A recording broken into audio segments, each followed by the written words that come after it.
Bismillah, Assalamualaikum warahmatullahi wabarakatuh. Perkenalkan, nama saya Adi Saputra, mahasiswa Universitas Muhammadiyah Makassar, jurusan akuntansi.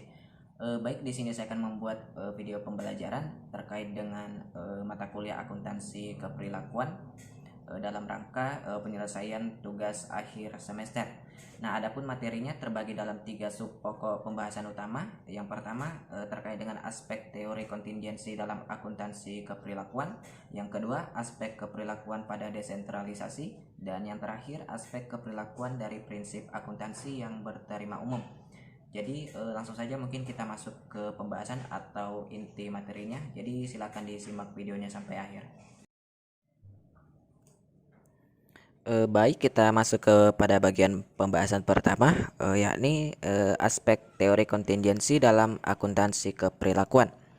Di sini dijelaskan bahwa teori kontingensi dalam arti luas menyatakan bahwa keefektivitasan organisasi merupakan suatu fungsi kesesuaian antara sistem lingkungan di mana suatu organisasi tersebut beroperasi. Teori kontingensi merupakan alat pertama dan yang paling terkenal untuk menjelaskan berbagai variansi dalam struktur organisasi. Bagian pertama, munculnya perumusan kontingensi. Alasan hadirnya teori kontingensi terhadap akuntansi manajemen adalah untuk digunakan sebagai alat yang dibutuhkan dalam menginterpretasikan hasil riset empiris. Terdapat beberapa variabel dasar kontingensi, salah satunya yakni variabel sosial, yakni teori dalam praktik pelaporan di setiap negara dipengaruhi oleh variabel-variabel sosial tertentu, misalkan perilaku menyimpang. Bagian kedua, isi teori kontingensi terbagi menjadi dua. Yang pertama, studi empiris. Nah, terdapat dua studi empiris dalam area akuntansi yang dengan tegas mengadopsi pendekatan kontingensi sebelum pengumpulan data.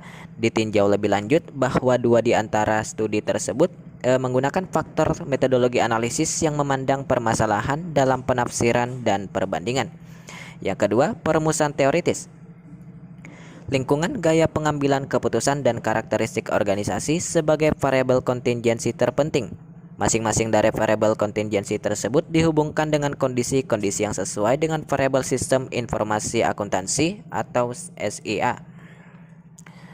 Berikutnya, kerangka evaluasi teori kontingensi. Nah, suatu strategi pengendalian organisasi akan melibatkan perbandingan desain organisasi, sistem informasi manajemen, dan sistem pengendalian, yang akhirnya perlu dipertimbangkan faktor apa saja yang mendasari pencapaian organisasi yang efektif dengan menggunakan perbandingan antara sasaran hasil organisasi dengan standar yang ada. Berikutnya, implikasi untuk riset terbagi menjadi 3 bagian. Yang pertama, akuntansi sebagai bagian dari sistem pengendalian.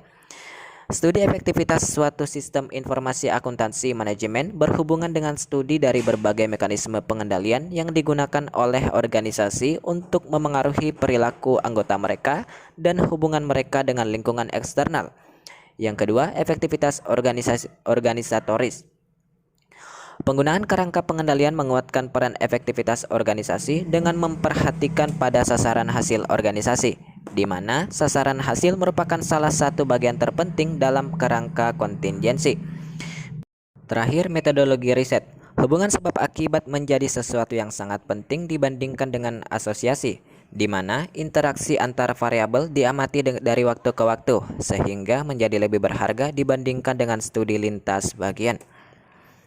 Baik, itulah terkait dengan materi pertama. Adapun kesimpulan dari materi tersebut yakni dijelaskan bahwa teori kontingensi akuntansi manajemen memiliki banyak pendekatan. Hal itu sesuai dengan kebijaksanaan praktis untuk mengusahakan suatu penjelasan potensial terhadap variansi yang membingungkan dengan sistem akuntansi manajemen yang benar-benar diamati. Dalam hal ini, terlihat bahwa terdapat suatu kasus utama guna mengembangkan kerangka kontingensi bagi akuntansi manajemen. Kesimpulan lanjutan, argumentasi kuat untuk pedoman riset ini adalah bahwa terdapat sejumlah reservasi yang perlu dipertanyakan. Pertanyaan pertama, yakni sifat alamiah dari variabel kontingensi yang sesuai belum menjelaskan dan memerlukan penjelasan teoritis yang mendasar. Kedua, pertimbangan atas efektivitas organisasi adalah bagian penting dari desain teori kontingensi sistem pengendalian. Terakhir, teori kontingensi desain organisasi lebih lemah dari literatur yang disarankan. tetapi rantainya dengan efektivitas organisasi menjadi yang paling baik. Baik, itulah tadi pembahasan pertama. Berikutnya kita masuk ke bagian pembahasan kedua atau materi kedua.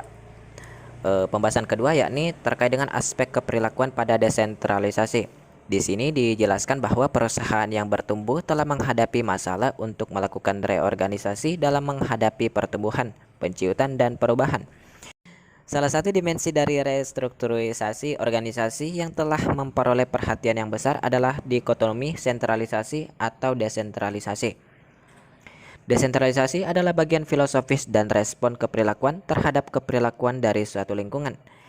Desentralisasi yang efektif memerlukan pembentukan struktur organisasi yang sesuai untuk menghasilkan anggaran dasar yang menetapkan aturan operasi bagi partisipan dan yang melakukan tindak lanjut secara periodik dengan ukuran kinerja sesuai. Arti desentralisasi. Desentralisasi mempunyai beberapa arti. Definisi yang paling populer dari desentralisasi adalah definisi yang diberikan oleh Simon, yang mana Simon mengungkapkan bahwa suatu organisasi administratif adalah terdesentralisasi sejauh keputusan yang dibuat pada tingkatan yang relatif tinggi dalam organisasi tersebut. Terdesentralisasi sejauh keputusan itu didelegasikan oleh manajemen puncak kepada tingkat wewenang eksekutif yang paling rendah. Lingkungan sebagai faktor penentu desentralisasi. Pembahasan umum mengenai alasan-alasan dibutuhkannya desentralisasi mencakup hal-hal berikut ini. Terdiri dari 5 bagian. Yang pertama, desentralisasi membebaskan manajemen puncak untuk fokus kepada keputusan. Yang kedua, desentralisasi memungkinkan organisasi untuk memberikan respon secara tepat dan efektif terhadap masalah. Karena mereka yang berada paling dekat dengan suatu masalah atau manajer lokal memiliki informasi yang paling baik dan oleh sebab itu dapat memberikan respon lebih baik terhadap kebutuhan-kebutuhan lokal.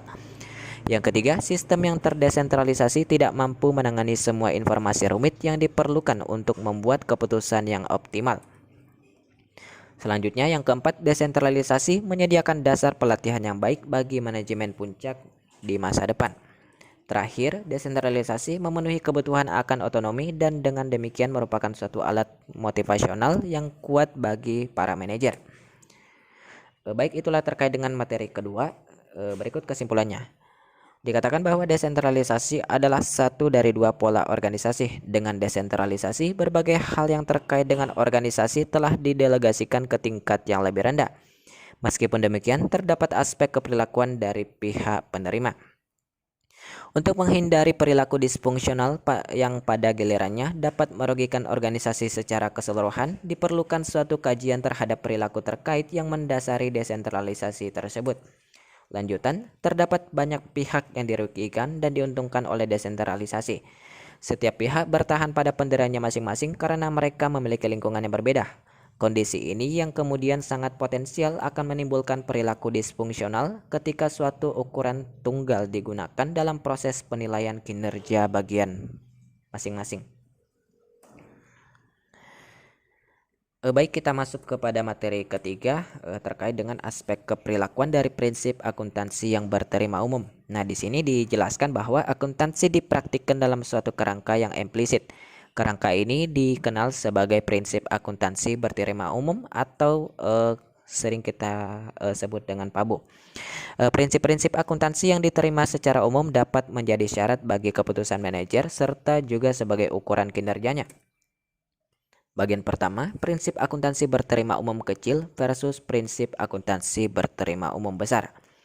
Akuntansi menghadapi masalah di mana usaha kecil terlalu dibebani oleh biaya administrasi dan akuntansi dalam rangka mematuhi aturan yang tidak relevan dan kebutuhan akan kebebasan. Permasalahan yang menjadi pernyataan adalah apakah memang terdapat perbedaan yang nyata antara usaha besar dan usaha kecil, serta di antara kebutuhan pengguna informasi dari usaha besar dan kecil sehingga membenarkan perbedaan dalam aturan akuntansi yang dibentuk oleh dua PABU, yakni PABU kecil untuk usaha kecil atau yang dikelola secara tertutup dan PABU besar untuk perusahaan besar. Lanjutan, berkaitan dengan perbedaan di antara pengguna laporan keuangan, masalahnya adalah bagaimana cara untuk mengidentifikasi Pertama, apakah terdapat perbedaan yang nyata antara kebutuhan pengguna laporan keuangan perusahaan anggota publik dan pengguna laporan keuangan perusahaan privat? Kedua, apakah terdapat perbedaan yang nyata antara pengguna mengenai derajat kepercayaan terhadap laporan keuangan perusahaan privat sebagai informasi? Lanjutan, riset empiris terhadap kedua pernyataan pada slide sebelumnya menghasilkan temuan yang berbeda. Bukti menegaskan bahwa pemegang dana dan saham dari perusahaan publik merupakan pengguna utama laporan keuangan perusahaan. Namun, bukti lain yang menegaskan bahwa pejabat bank di bidang kredit dan analisis sekuritas memiliki derajat kemiripan yang tinggi dalam hal preferensi terhadap berbagai jenis informasi yang umumnya dimasukkan dalam laporan keuangan. Berikutnya, kebijakan dan perubahan metode akuntansi. Nah, perusahaan perlu memilih antara metode akuntansi dalam mencatat transaksi yang menyusun laporan keuangannya. Pilihan ini diatur oleh akuntansi yang diterima umum, mencerminkan kebijakan akuntansi dari perusahaan.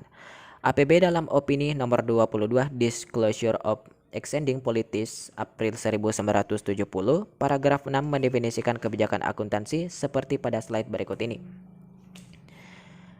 Kebijakan akuntansi dari pelaporan suatu entitas adalah prinsip akuntansi spesifik dan metode penerapan prinsip tersebut yang oleh manajemen dari entitas yang bersangkutan dipandang paling tepat untuk menyajikan posisi keuangan, perubahan dalam posisi keuangan, dan hasil operasi dengan sewajarnya sesuai dengan prinsip akuntansi yang diterima secara umum dan oleh karenanya diadopsi untuk menyusun laporan keuangan. Berikutnya, kebutuhan untuk mempertimbangkan implikasi keperilakuan. Tujuan akuntansi dan profesi manajemen adalah mengeliminasi praktik yang memberatkan dan menciptakan sekumpulan prinsip akuntansi yang tidak diterima umum. APB dan badan-badan lainnya yang memengaruhi definisi dari apa yang membentuk prinsip-prinsip akuntansi diterima umum harus menanyakan, yang pertama, apakah prinsip atau praktek akuntansi ini memotivasi manajemen untuk perilaku yang mementingkan diri sendiri. Yang kedua, apakah tindakan ini dapat merusak kinerja aktual manajerial karena didasari ilusi kerja yang sebenarnya tidak pernah ada? Jika jawaban terhadap kedua pertanyaan di atas adalah ya, dalam hal tersebut sangat mungkin terjadi, maka penggunaan praktik akuntansi tersebut seharusnya tidak didorong, kecuali secara jelas dibenarkan oleh lingkungan bisnis yang didefinisikan secara jelas. Baik, bagian terakhir yakni area yang menjadi perhatian sekarang. Nah, masih terdapat sejumlah praktik akuntansi yang mempunyai karakteristik perilaku yang tidak diinginkan. Penjelasan singkat pada area tersebut dapat dilihat berikut ini. Pertama, kredit pajak investasi. Nah, penanganan akuntansi arus atau flow pada kredit pajak investasi memungkinkan perusahaan untuk mengakui laba rugi komprehensif dari kredit pajak investasi dalam tahun berjalan, sehingga memungkinkan menghasilkan laporan keuangan menyesatkan tentang laba periode sekarang. Potensi untuk meningkatkan keuntungan dari hal ini dilakukan melalui pembelian aset. Contoh kedua yakni pendanaan di luar neraca.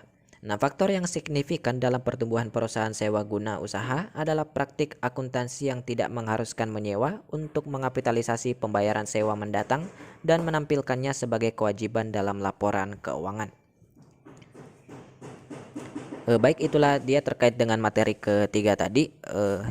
Adapun kesimpulannya yakni berikut ini. Tujuan akuntansi dan profesi manajemen adalah mengeliminasi praktik yang memberatkan dan menciptakan sekumpulan prinsip-prinsip akuntansi yang diterima secara umum yang akan memotivasi manajer untuk membuat keputusan yang kuat mengenai pelaporan maupun ekonomi.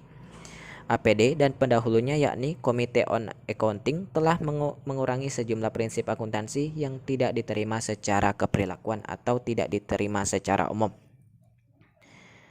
Baik, itulah terkait dengan pembahasan materi saya tentang akuntansi keperilakuan. Mohon maaf apabila terdapat banyak kekurangan karena video ini dibuat dalam berbagai keterbatasan. Akhir kata saya ucapkan wabillahi taufik wal hidayah. Wassalamualaikum warahmatullahi wabarakatuh.